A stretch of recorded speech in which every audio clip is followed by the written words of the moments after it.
नमस्कार विद्यार्थी मित्र हो, मी प्राध्यापक प्रकाश सरगर PNS अकॅडमीमध्ये आपणा सर्वांचे मनपूर्वक स्वागत करतो। आपण इयत्ता 11वी विषय मराठी यामध्ये व्याकरण त्यामध्ये क्रमांक 3 आहे वाक्य संश्लेषण। याचा संपूर्ण स्वाध्याय कृतीपत्रिका आजच्या व्हिडिओमध्ये बघणार आहोत। तर चला उत्तराला सुरुवात करूया। वाक्य संश्लेषणमध्ये आपल्याला क्रमांक 1 आणि 2 अशा दोन कृती करायच्या आहेत।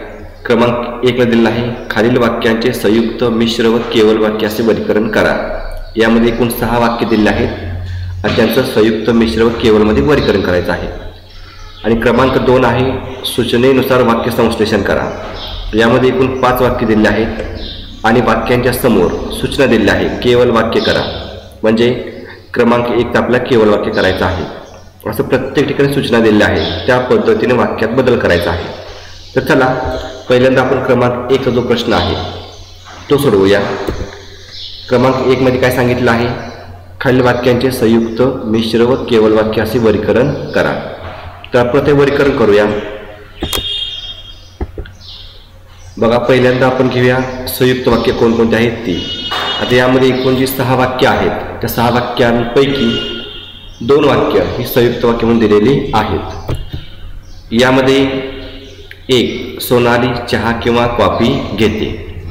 या ठिकाणी क्रमांक 2 चे जे वाक्य आहे सोनाली चहा किंवा कॉफी घेते हे संयुक्त वाक्य आहे, कारण यामध्ये आ किंवा हा शब्द आलेला आहे।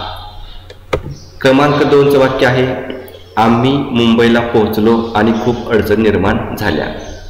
या ठिकाणी क्रमांक 3 ला वाक्य दिले बघा, आम्ही मुंबईला पोहोचलो आणि खूप अडचणी निर्माण झाल्या। या ठिकाणी आणि हा शब्द आलेला आहे म्हणून हे जे वाक्य आहे संयुक्त वाक्य आहे।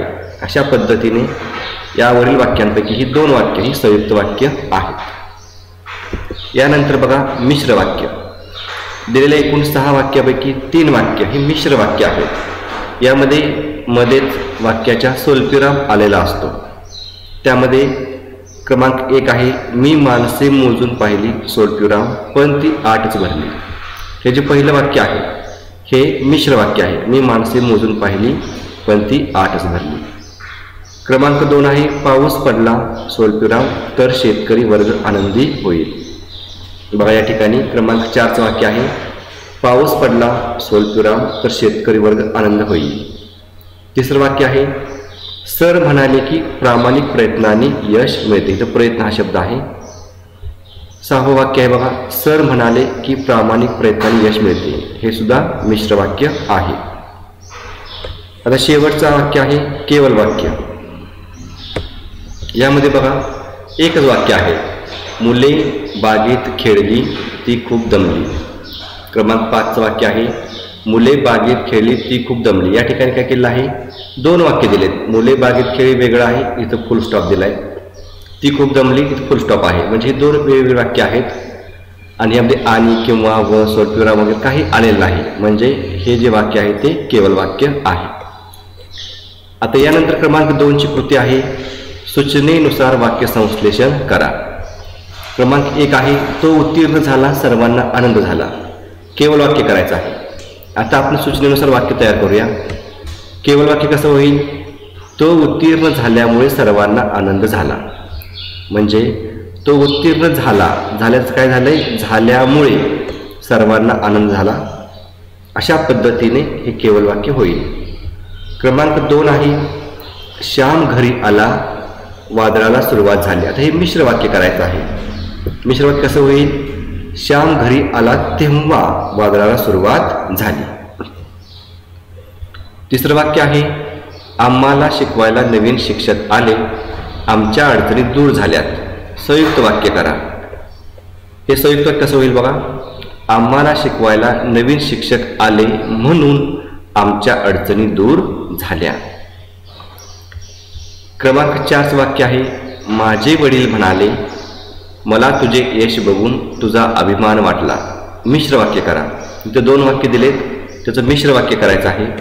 मिश्र वाक्य कसं होईल, माझे वडील म्हणाले की तुझे यश बघून मला तुझा अभिमान वाटला। या ठिकाणी की हा शब्द घातलेला आहे आणि दोन्ही वाक्य जोडलेली आहेत। 5वं शेवटचं आहे हे आधुनिक लोकशाहीचे युग आहे जाहिरातीला महत्त्व आहे, समाजाने जाहिरातीचा योग्य अर्थ समजून घ्यावा. केवळ वाक्य करा. या ठिकाणी एकूण 3 वाक्य दिले आहेत. त्या 3 वाक्यांचे मिळून आपल्याला एकच केवळ वाक्य करायचं आहे. कसं होईल बघा. जाहिरातीला महत्त्व असल्यामुळे या आधुनिक लोकशाहीच्या युगात समाजाने जाहिरातीचा योग्य अर्थ समजून घ्यावा. म्हणजे अशा पद्धतीने आपल्याला क्रमांक 5चे जे 3 वाक्य दिले आहेत त्या 3 वाक्याचे मिळून एकच केवळ वाक्य करता येईल. तर आपण आज व्याकरणमधील वाक्य संश्लेषण हे बघितलेलं आहे. यानंतर आपल्याला पुढचा काळ, व्याकरणमधील काळ हा जो आहे घटक, त्याचा व्हिडिओ बनवायचा आहे. आपण पुन्हा भेटू पुढच्या व्हिडिओमध्ये. तोपर्यंत नमस्कार.